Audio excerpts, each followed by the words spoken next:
Yet another video from me.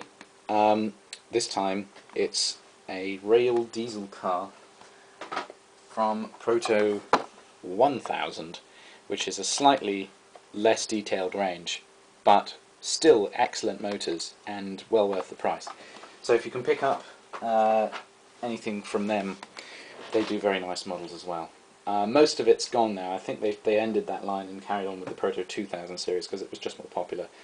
People are always willing to pay a bit more for extra detail, so it would seem.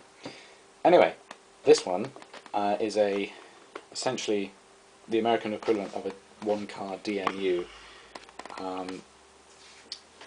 What's the one? Oh, I can't remember. There's a single-car one that was built out of a two-car DMU in England. I can't remember what it was called, but it's they run backwards and forwards to Bidston, which is my local station, all the time. Anyway, this one is from the 60s, I think. Quite an interesting thing. New York Central were trying to get one of these to go as fast as they could, so they literally fitted a jet engine on the top of it and a shovel nose on the front to protect from dust and so on. And they managed to get it to go. It says on the box here. 180 miles an hour along some flat track with a jet attached to the roof. Don't really see why that would be necessary, seeing as we've now got much faster electric trains. But yes, so that seems an enormous hazard to me. Apparently, New York Central had to pay an awful lot of compensation money to all the stations along their route because of gravel that was flung up from the track and just went sailing through local people's windows and, you know, pelting them in the face and things.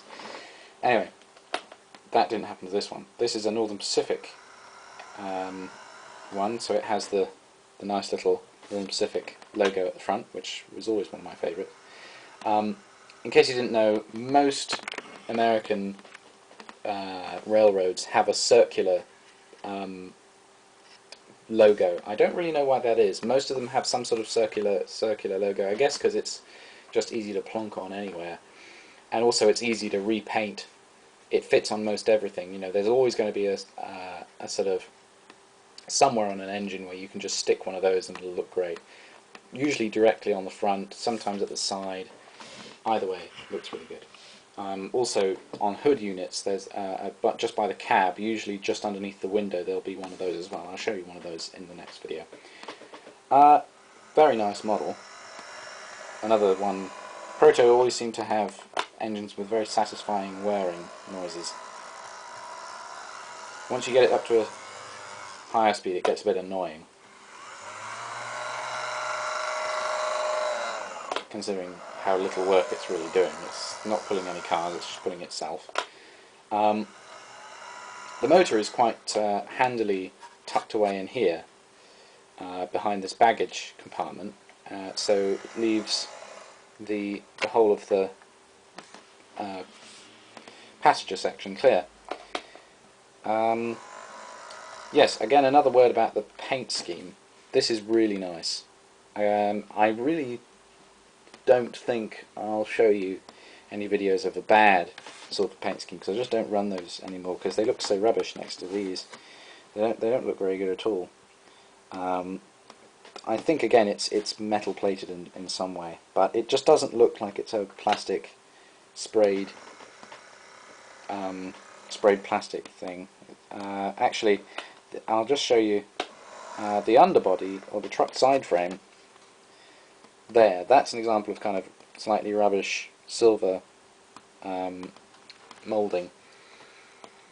A bit of detail on it. The other thing is this is really heavy. I don't really know why they needed to make it so heavy, but yeah, I built a couple of bridges on my layout at one point, and this was making them sag quite worryingly, so I took them down.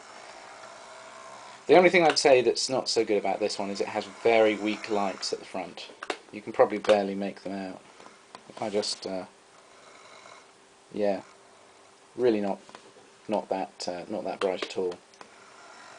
But yes, certainly worth having because it's small, fits pretty much anywhere on a layout. If you've just got a little branch line, This one can just beetle up and down it. So yes, probably worth having at some point. It's very good for end-to-end layouts because they can just come into a station and then go out somewhere else. Yes, worth having, I think. All the best.